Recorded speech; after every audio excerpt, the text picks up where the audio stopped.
For nearly 2 months, the Walt Disney Co. evaded the UAL misconduct scandals that have afflicted some of its rivals. While Amazon Roy Price, Warner Brothers, Brett Ratner and Netflix Kevin Spacey were forced to face the public spotlight over their respective controversies, Disney managed to stay above the fray. Until last week, that is, when John Lasseter, the creative force behind Pixar and Walt Disney Animation Studios, announced he would take a 6-month leave after stories surfaced with allegations of inappropriate behavior toward women.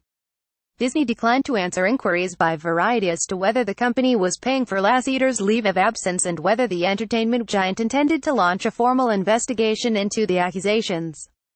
Lasseter admitted in an email to his staff November 21 to vague missteps, while journalists supplied the details touching kissing, inappropriate comments and drunken carousing at wrap parties. Lasseter said he needed some time to reflect and take better care of myself, and added that he hoped to return with fresh inspiration in the new year. Disney clearly seconds the sentiment. Since the studio bought Pixar in 2006, Lasseter has been essential to Disney's core animation business, overseeing 21 films that have collectively grossed about $13 billion. In its statement on the matter, Disney said it supports Lasseter's sabbatical, but the company could face difficult questions nonetheless about its handling of Lasseter's conduct. Sources told Variety that the executive's behavior around young women has been known within the company since the 1990s.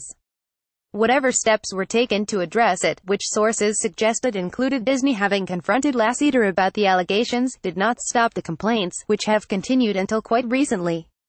"This is not one guy going around acting inappropriately," said Amit Amidi, the publisher of Cartoon Brew, a site that covers the animation industry.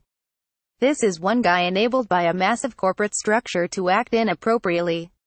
A former Pixar employee agreed, saying that CEO Bob Iger knew about a 2010 Oscar party where Lasseter was seen making out with a junior staffer. "They've known for a long time," the source said. "It has gone all the way to the top. I know personally that Bob was aware, everybody was aware. They just didn't do anything about it." Disney had no comment. When the Harvey Weinstein scandal broke last month, Disney denied any knowledge of misconduct or settlements with victims during Weinstein's run at Miramax from 1993 to 2005. Then Disney CEO Michael Eisner tweeted that he had no knowledge of Weinstein's alleged UAL harassment during those years. According to The New Yorker, Weinstein enlisted his brother Bob Weinstein in the 1990s to put up the funds out of his own bank account for one harassment settlement so as to avoid involving Disney. The Lasseter case, however, strikes much closer at Disney's current management. "If this were one of those open secrets, as was alleged with Weinstein, they're really much more culpable," said Benjamin Hermelin, a UC Berkeley professor and expert on corporate governance. "Executives need to be held to a fairly high standard. It's increasingly clear that corporations need to pay attention to power dynamics." The company could also face lawsuits from employees whom Lasseter never touched inappropriately, but who could allege that their careers suffered due to a discriminatory environment. Rashida Jones emphasized that aspect in commenting on her own experience at Pixar. Jones departed as a writer on Toy Story 4, and last week was compelled to deny a report elsewhere that it had to do with an unwanted advance from Lasseter.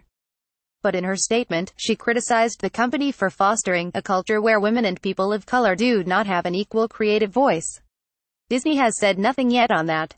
In the absence of an internal investigation of Lasseter, much depends on whether Pixar employees come forward with on-the-record allegations. Either way, the company will have to weigh the risks of hanging on to Lasseter against the benefits of allowing him to continue to shepherd films onto the screen. "This is not one guy going around acting inappropriately. This is one guy enabled by a massive corporate structure to act inappropriately," Amit Amidi, Cartoon Brew publisher. "The consequences need to fit the transgressions," said Jennifer Drobach, a law professor at Indiana University. "Otherwise," she said, "you're sending a message that you don't value your employees when you say someone is so talented that we don't fire him or her." Deborah Katz, an attorney in Washington, D.C., specializing in employment law, said that if Lasseter's alleged misconduct proves to be pervasive, termination may very well be the appropriate remedy.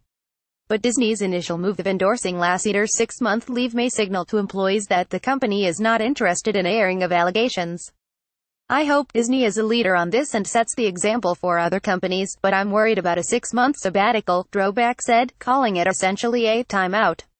Some, however, worry that Lasseter's boundless enthusiasm, which sets the tone at Pixar, will now be inhibited. Bill Capodogli, co-author of Innovate the Pixar Way, has written that Pixar's culture of fun is essential to its success, and urged other companies to adopt it. I don't think John ever grew out of his childlike enthusiasm. That's probably what got him into trouble, Capodogli said. John didn't have any boundaries. With the hugging and kissing and things like that, you have to know your audience and be aware of when people are uncomfortable with that kind of behavior. Capodogli said he wishes the best for Lasseter. I hope this isn't the end of his career, he said. I'm sure he looks at it and says I should have been more appropriate. Amity wrote 2 books on Pixar, The Art of Pixar Short Films, and The Art of Pixar 25th Anniversary, both of which have forewords written by Lasseter.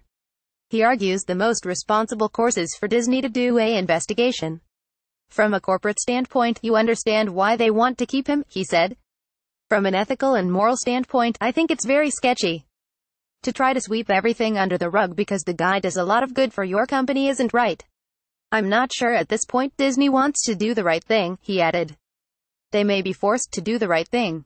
Brent Lang contributed to this report.